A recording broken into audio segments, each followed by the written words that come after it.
नमस्कार। आज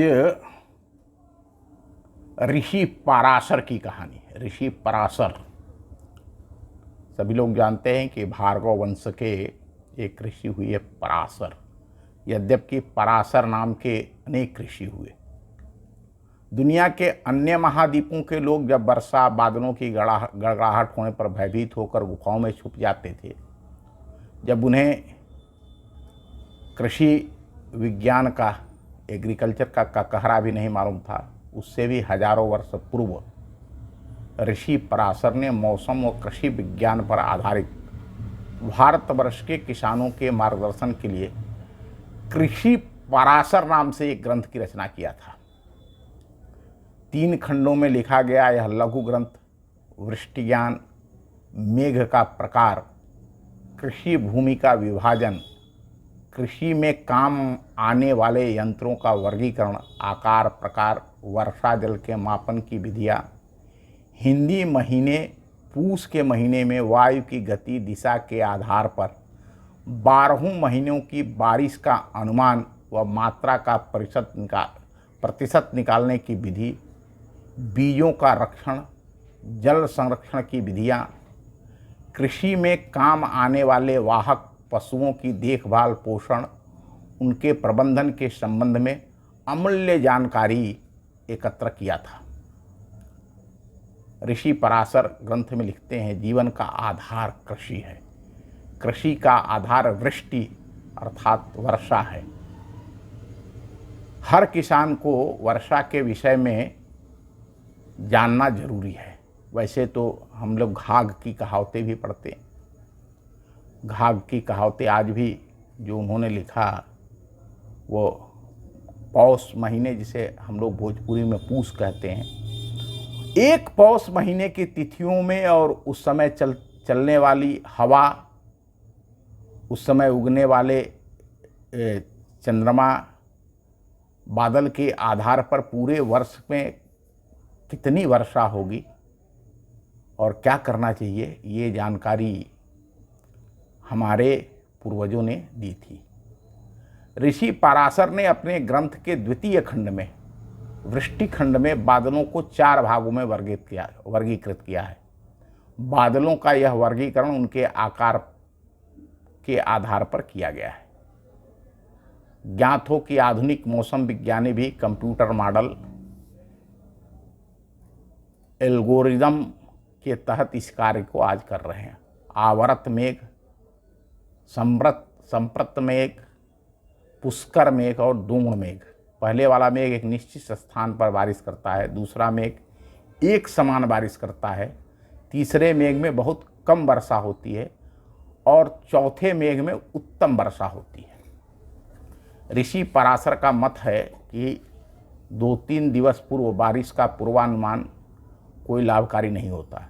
किसान के लिए पूरे वर्ष के लिए बारिश की मात्रा को ज्ञात करने के लिए एक विधि विकसित की गई, जिसके तहत उन्होंने वर्णन किया है कि पूस महीने के 30 दिन को 60 घंटे में 12 भागों में विभक्त कर प्रत्येक दिन के सुबह शाम के एक घंटे में वायु की गति व दिशा के आधार पर पूरे वर्ष के लिए वर्षा की मात्रा व किन किन तिथियों में वर्षा होगी उसका विश्लेषण किया जा सकता है।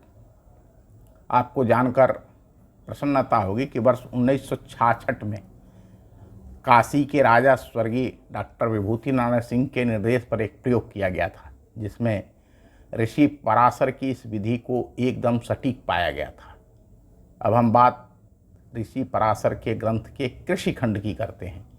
कृषि पराशर में कृषि भूमि को 3 भागों में विभाजित किया गया। अनूप कृषि भूमि, जांगल कृषि भूमि, विकट भूमि। पहली से दूसरी से तीसरी भूमि को कृषि के लिए सर्वश्रेष्ठ माना गया।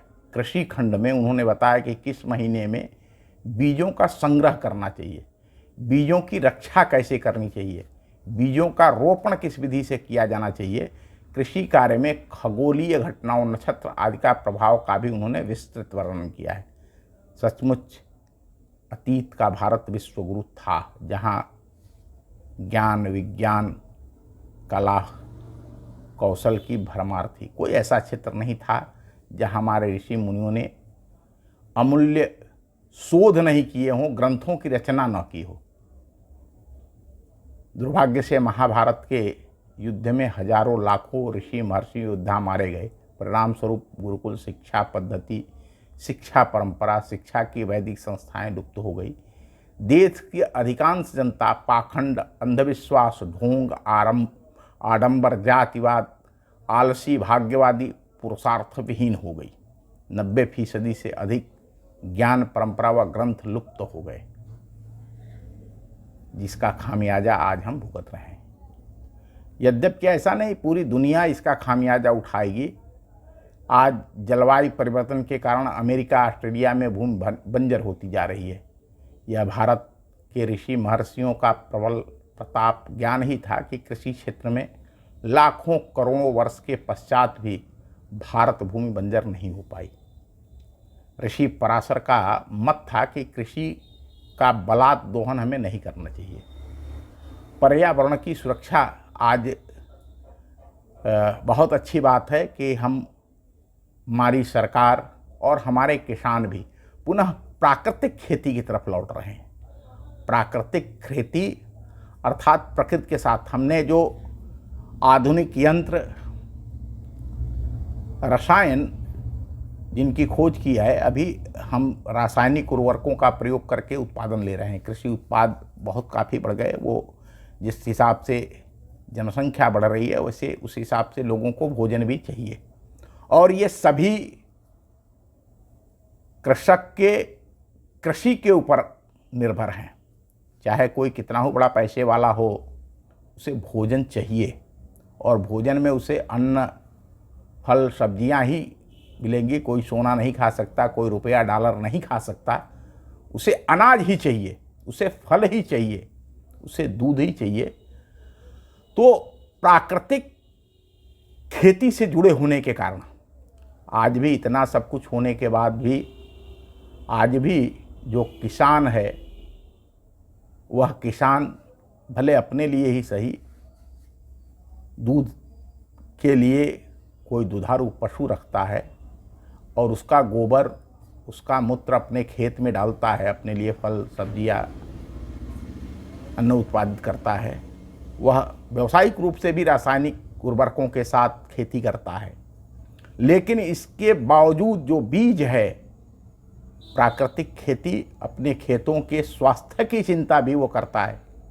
सरकार की योजनाएं, सरकार के लोग कितना पहुंच पाते हैं वह दूसरी बात है, लेकिन जो भारत का किसान है, जो परंपरा से जो करता आ रहा है, चलता आ रहा है, जैसे हमने बताया, अभी बहुत सारे लोगों ने हो सकता है ऋषि पराशर का कृषि विज्ञान पर लिखी हुई पुस्तकें नहीं पढ़ी हों, लेकिन घाघ की कहावतें किसानों को ज़बानी याद है। किस प्रकार का पशु खरीदना चाहिए, किस मौसम में, किस नक्षत्र में हमें बीज लगाना चाहिए, और क्या करते हैं। लोक परंपरा आज भी हमारे किसानों के यहाँ जीवित है। आज भी हमारे ये तमाम जो नए नए बीज आए गए, इसके बाद भी हमारे किसानों के पास जो पारंपरिक बीज हैं, आज भी किसान जो बहुत एक अग्रेसिव नहीं है या जिसने बहुत पढ़ाई लिखाई नहीं की है,